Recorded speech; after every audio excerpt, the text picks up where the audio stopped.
Welcome to Conquering the Glass Ceiling, the show dedicated to helping women find their confidence and their worth and value. Welcome to episode 7. I'm your host, Dr. Cortney Baker, and I believe that when women find their confidence and their worth and value, we will truly achieve gender equality. Conquering the Glass Ceiling will not only empower you, but we will bring you key insights and experiences and ideas from some of today's most incredible, top, successful, and inspiring leaders. And in a moment, you and I are going to be joined by Elaine Rau, who is the LadyBoss Blogger, and she is an entrepreneur and a blogger and a recovering corporate employee, and she's going to explain her journey, but she's going to give us her story. She's going to share with us how she grew her following to over 100,000 subscribers and what she does to give back. You will not want to miss it. But first, I want to say thank you to our sponsors. We have Globe Runner, who is a full-service marketing agency that provides brand development and digital marketing to clients who want to move their business forward. Globe Runner, rocket fuel for your business. And also, thank you to my sponsor who doesn't know they're my sponsor, Whataburger, the best burger in Texas.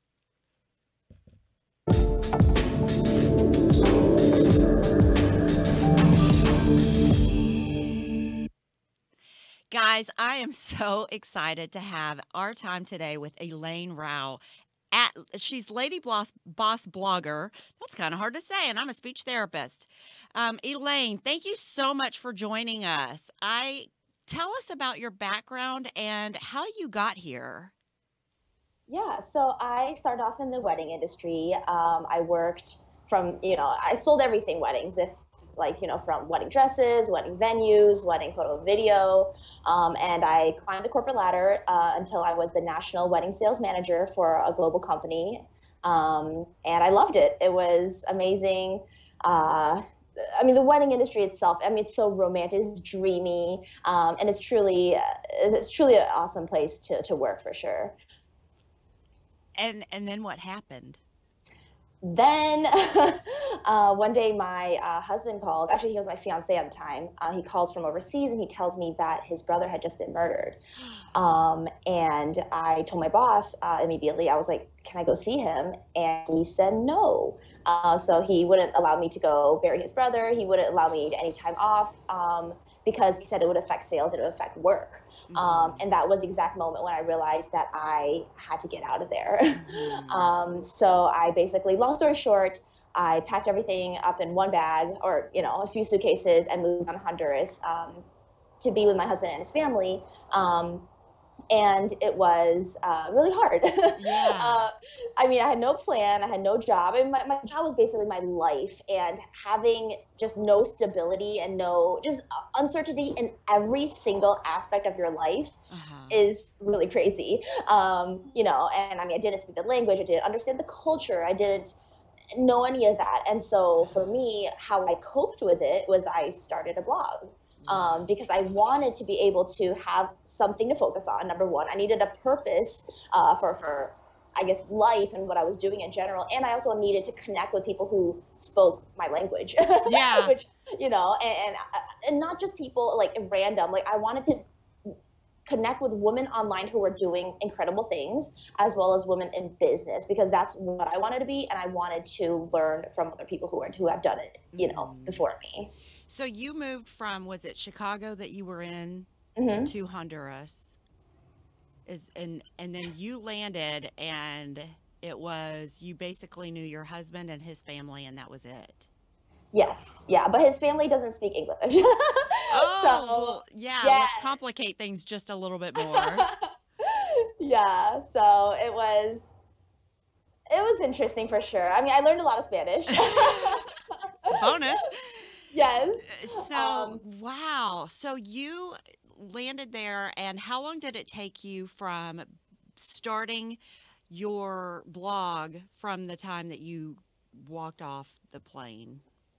So I actually tried a few remote jobs before I tapped into blogging. Hmm. So I can't even remember what companies they were, but they were just, Hmm. I don't know, I just couldn't find the fulfillment. I Hmm. thought like I was just working to make money and like, and, that's what you're supposed to do. And, what my parents have always taught me, I mean, they're Uh-huh. educators, they're academia professors, they've always been in that world. And so I didn't realize that, like there was an ability to do anything else. So Hmm. honestly, the blog was started for me to find purpose and for me Yeah. to. It wasn't to like monetize. It wasn't to build a business. It wasn't any of that. It was literally so that I could get out of my headspace Yeah. and focus on something. Hmm. And that's how it started. So I named it Lady Boss Blogger because I wanted to be a lady boss and I wanted to blog about lady bosses. And I also wanted to become a blogger because I wasn't. Hmm. Um, and actually, let me tell you, prior to this, I had actually interned for Half Stack Magazine for a year and a half. So I did have blogging experience, and that's how I kind of even knew that blogging was a thing. Was because of this internship that I did for a year in Chicago. Okay. Okay. So, how did you start building your following and go from I'm blogging, and I'm a blogger as well. So I put things out there and I think I hope, I get one read on this, that somebody finds it. How did you grow that into a full business? I think what made it so popular was because I was creating a resource for myself. And Hmm. in essence, I was also creating a resource for other people. So I wasn't sharing I didn't have any expertise. I didn't know anything. I was literally seeking out experts to feature on my blog so that I could learn. So I was an avid reader of my own blog.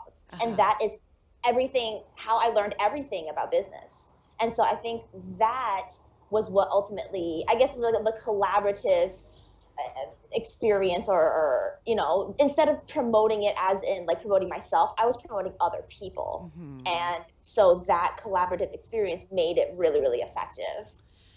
I totally understand that and I agree with that because I feel like when you put things out there that are to help serve other people, that's what gets picked up. It's not the self promotion. I mean, I'm not doing this.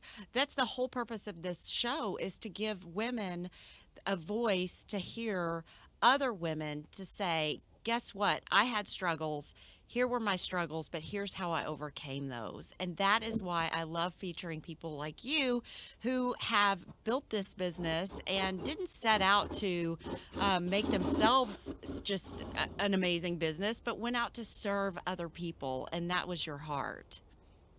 Yeah, and I think it has come full round too now that it has become a business, and now that I've paired up with the Micah Project, which is the charity that we support.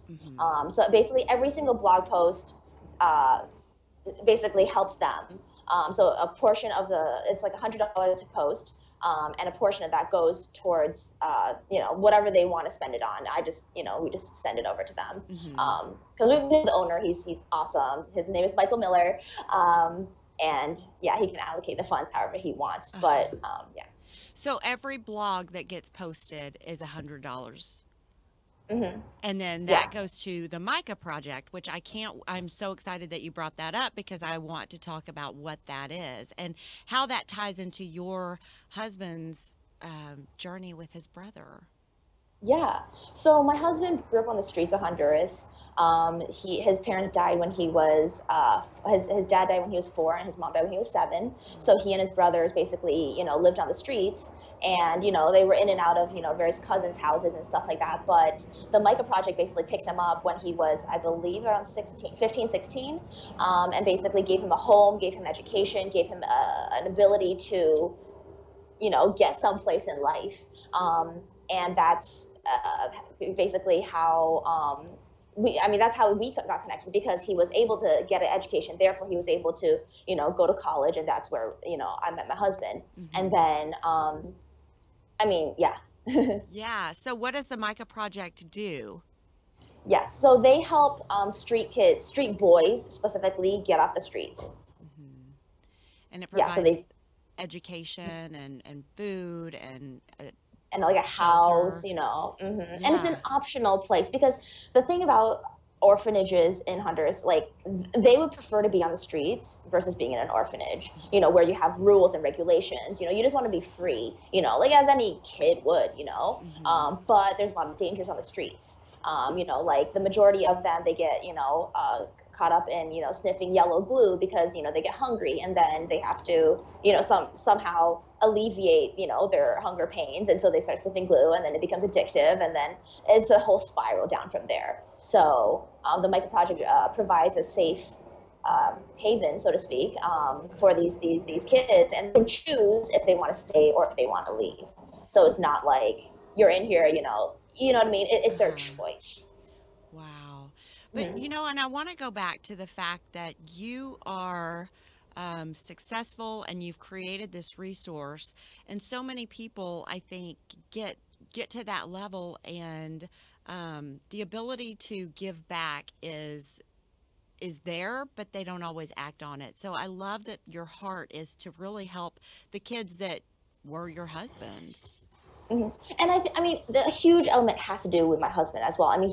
One thing that he told me, he was like, when is it, like, even if you're struggling, when is a good time to give back? There's never a good time. It's always a good time, So like, the fact that he said, because like when we were in Honduras, we were struggling, like we had so many, and we were paying for his, sister's rent, his niece's education, and all these different things on top of our own expenses and everything like that. And I was just like, this is overwhelming, like. Yeah, because you're young. Yeah, but it was so many responsibilities, and people's education in your hands. Like, if we don't, pay for the books, they can go to school. Like, oh my gosh, So, so I feel like for him, like, he's always had the heart to give back. Just that's how he was raised. That's how he grew up. I feel like the less you have, the more you give, and that's just life, Right. And so it was very natural for him. And so he's definitely affected me in his mindset and his thinking. And I think that's what ultimately, started this partnership. On top of that, actually, in the beginning of the year, I was talking to this business mentor on the phone, and I was like, blah, blah, blah, saying all my ideas. And he was like, okay, so how is this benefiting people? I was kind of taken aback. I was like, I thought that my business is, helping people. What are you talking about? And he's like, no, like seriously, like, how is it actually impacting like the world on a bigger scale? Not just like your small, female entrepreneurs and who you want to help, like the world. And that's what ultimately opened my eyes. And I was like, wow, like, there's something so much bigger in play that I was completely blind to. And that's what, got everything going and stuff like that. Well, and I want to talk about that, because in your bio, you talk about how once you left the corporate world and moved to Honduras, you really struggled with confidence. And I want to deepen that conversation with you, go deeper in that conversation with you, because that is what inspired this talk show, and is because I realized when I was doing my research that nearly 80% of women in my research talked to me, a complete stranger, about how they struggled with confidence. And I realized that that was the common denominator for the challenges that we go through when climbing it doesn't even have to be the corporate ladder, but growing and advancing our careers, is that confidence piece. So talk to us about your journey with that. I think the more you do something, the more confident you get. Some people just, they either they grew up in different situations and they just made them really confident, or like I was listening to this a podcast. I just started listening to Gary Vee, and he was talking about how he literally thought he was the most attractive man in the entire school until he got to high school, and then he realized that he wasn't. And I was so surprised by that. I was like, wow, the fact that he had so much confidence that he didn't really think about anything else was incredible to me. And I was like, wow, how can we as women do that? That would change the world. Yes. Like if we just had confidence. And so that's why I feel like for me, media is the way to change the world. Media, I mean, whatever you feed out to people at a young age, that's what's gonna stick, And so for me, how I kind of did it was I just started to learn. I feel the more educated you are about your topic, about whatever, it's gonna come through, and then you're just gonna naturally be more confident in whatever it is that you're doing. So you started your blog, and what were the challenges that you had with that to continue to take that next step in the direction to grow everything? I think I hit a lot of tech barriers at the start. A lot of people say that there's not a lot of tech to do with blogging. Yes, there is. Yes, I know. Thank you. Yes, there is. That is a lie from the devil. Unless you like outsource it or whatever, but no one does that as a newbie, So like you have to learn a lot of stuff. And granted, I think I like learning code, and I like learning, and there's not like ton of code, but like if you want to customize things, if you want things to look a certain way, if you have a vision that you want to, place on the screen, like you do need to research, you do need to learn a little bit and go from there. There are a lot of helpful tools out there, but you also need to know what they are and how to implement your API code to make it work on your site, or whatever it is. And so I feel like I hit a lot of those barriers at the start, because I graduated with an art degree. I really value branding and making things. And I think that's another thing that made it so successful as well, is because there's a lot of stuff out there, but if you don't brand it, if you don't have a signature color, if you don't have whatever it is that makes you your brand, if it's your face, whatever, that's what people want to ultimately go back to. People are habitual. People like patterns, routines, things that make sense to them, things that they can expect, And so for me, I wanted to create that, then when they see a post, they'll be like, oh yeah, like, okay, that's LadyBoss Blogger. Or like, oh yes, like I love this content, like, follow, whatever. And so, wait, I forgot your question. No, you're doing great. I did too. Oh yeah, or the blog issues. Yeah, that was what it was. Yes. But yeah, definitely more so, just like getting to know WordPress and like everything, the ins and outs of all that was difficult at first. And I feel like there was just constantly more and more and more and more to learn. Yes, like, it's a rabbit trail. Yes. And thankfully there's a lot of resources out there that you can use to learn everything that you want to. So. And so really you just took the next right step. And how long ago was your blog launched? It was launched in September 2016. And I want people to, I knew that, but I want people to hear it from you that you just kept taking the next step, even when it was hard, and look at the success that you've had. But if you'd have stopped when you were challenged or didn't go down those rabbit trails, you wouldn't be here. And honestly, I wanted to quit weekend. I was like, this is, because I wanted to blog about something that I had no experience in, So ultimately, that's obviously really, really hard, even though you're reaching out to people, but it's still, I mean, when you're in a constant state of learning, it's hard. You just want to know sometimes. You just want to be, stable sometimes. And look, you're already unstable, and you're still unstable because you're learning, and newbie always, you're just like, it's hard. It is. And I think that so many, and I can't speak for men, but I think so many women especially use that difficulty and allow it to dictate that language that goes on internally. as in you didn't do this, you didn't do that, you did, and really that contributes to those negative voices, as in you're not enough, you're a failure. Well, And I think how I thought about it was, if I don't succeed, if I don't push through, these like his nieces won't, have the funds to be able to go to school. Like, you know what I mean? Like, my vision wasn't for, I couldn't think about myself in that moment. I really had to think about, if I don't do this, what are the consequences of what will happen? If I don't succeed, what will happen? right. So I think, like, maybe even stepping out of your own mind space and thinking, having other people motivate you, might ultimately, be the trigger that you need to be successful. I love that. And when because I own a pediatric home health care company, and when I started, it was hard. It was me and 10 patients. And I had no idea what I was doing, but I mean, other than the therapy side of it, but it was so hard. I mean, it was like one roadblock after another, one roadblock after another. Mhm. And I remember my husband was working the night shift. We had a 4-month-old baby. I mean, it was like every reason and we should have failed, and we didn't at that point. But he came home one day from working the night shift, and I had the covers over my head, and I was just bawling my eyes out. And he came in and he threw the covers off, and he was like, "What are you doing?" And I was like, "I'm just done. I'm so done. I quit. I'm done." And he said, "Get up. You got a job. If it was easy, everyone would do it. Yes, You that is don't, so that is true. not an option."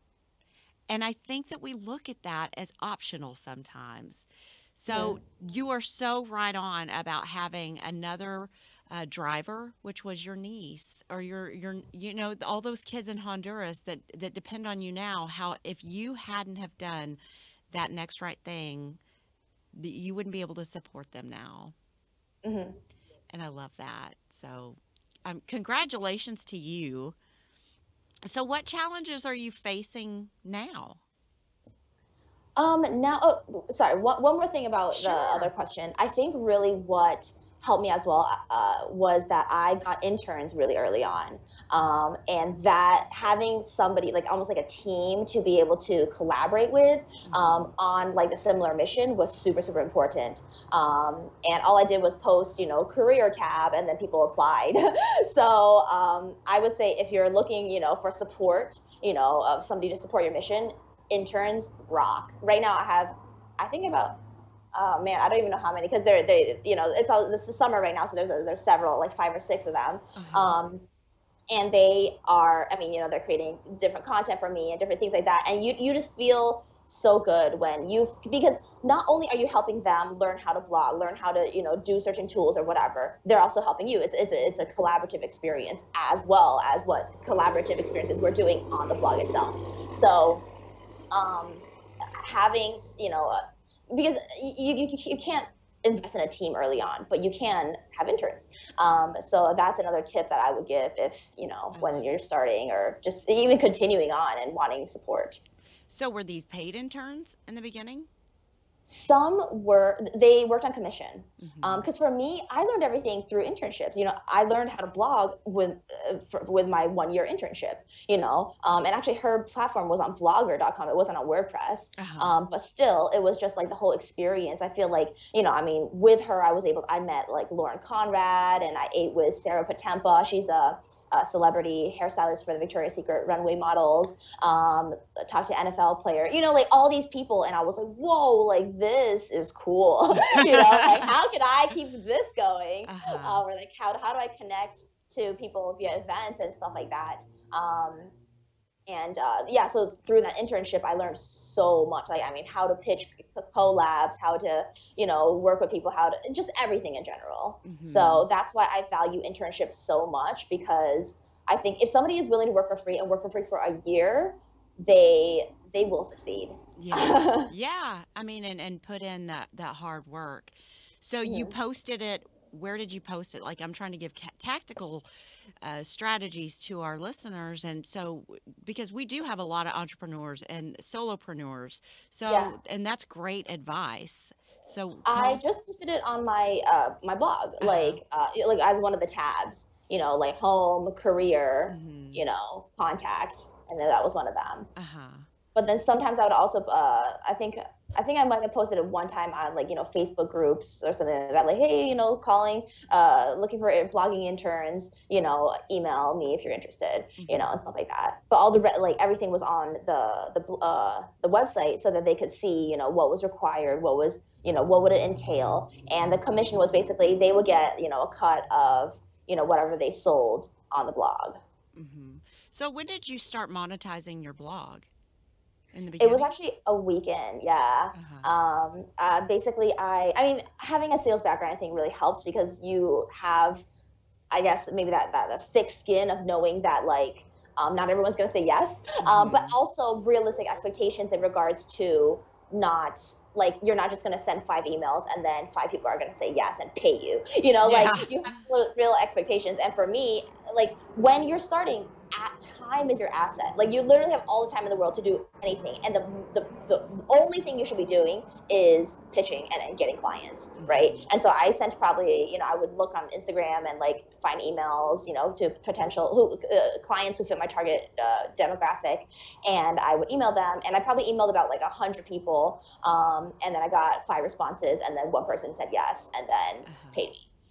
So like that was just has always been like I guess the model of how to find clients and stuff.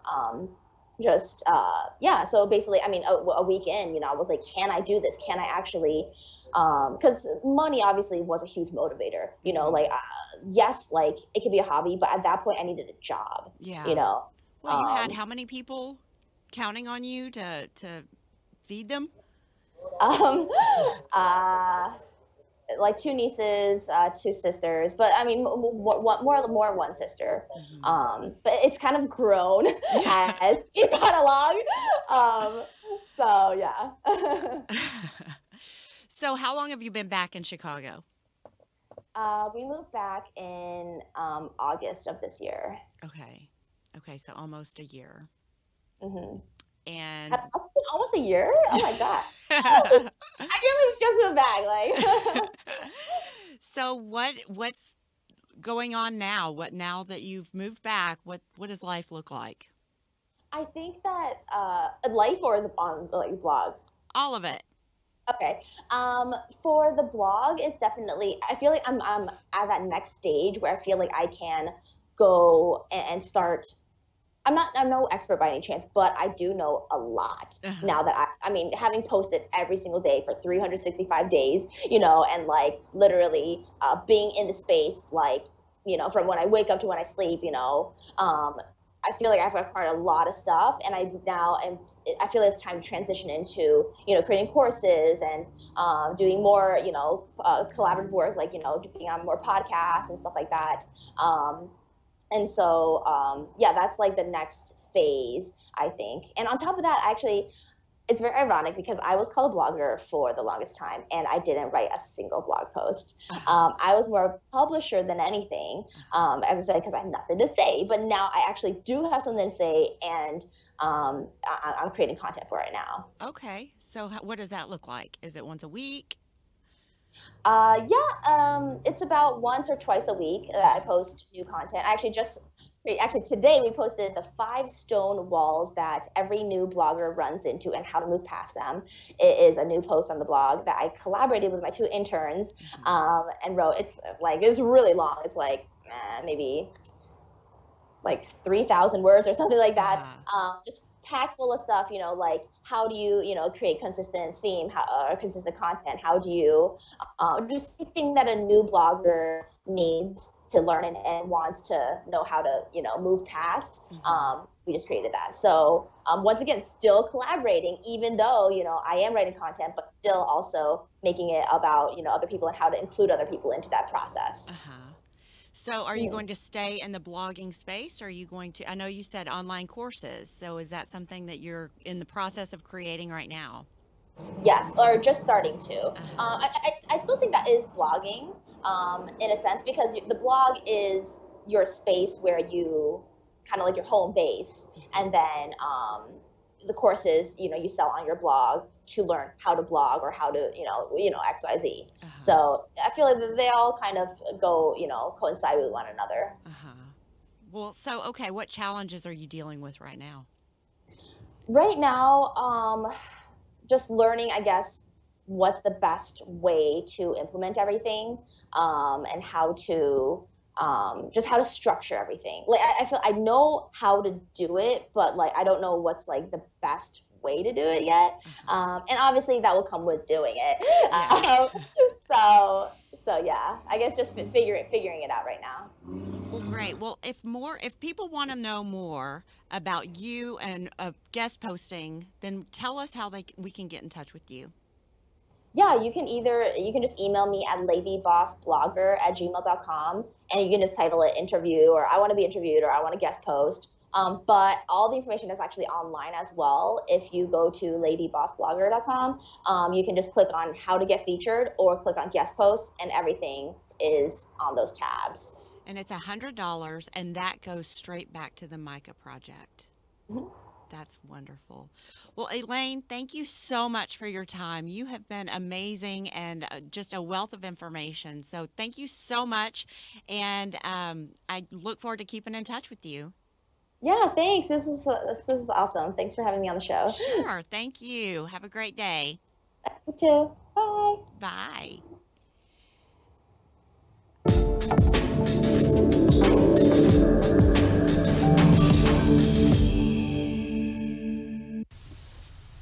Hey guys, this is Courtney, and I am at the home of Betsy Allen Manning. And Betsy, tell me, what are the qualities of your favorite boss ever? Oh, my favorite boss ever. I'll never forget him. I was working as a waitress in Albuquerque, New Mexico, and I wanted nothing more than to be a singer, professional singer, not a professional waitress. And my boss knew that about me. And he believed in me more than I believed in myself. And he actually let me sing at the restaurant on a Friday day lunch rush. Put a stool up in the middle of the restaurant, let me sing for everyone. And he always pushed me to go after those dreams, which he didn't have to do. And because he believed in my dreams outside the workplace, he actually got more from me within the workplace. So I just think he was an encourager. He was someone that invested in his team members. Invest in your team. That's awesome. Thank you so much. Thank you. Well, that was great information, both from Elaine and from Betsy. But Betsy just talked about how you, as a leader, when you invest in your team and really focus on their strengths, you get so much out of them. And I know as a leader before, I used to focus on people's weaknesses thinking, well, if we help work on these, then we can build them up and make them better. But actually, it's the opposite. There's a tool out there called Strengths Finders. And it's it's a book, but you also take the test and you find out your 5 strengths. And when you focus on those, you flourish. So if you are a leader in the space, then and you have people that you are helping grow and develop, then focus on their strengths. And that is our prescription to lead. So thank you so much for joining me. This has been an incredible time together. And that's it for today. So for more information about me, you can go to CourtneyBaker.com. And don't forget to rate, review, and subscribe to the channel. And I'll see you next week. And you can get a strategy guide, free strategy guide on CourtneyBaker.com to conquer your own glass ceiling. Thank you.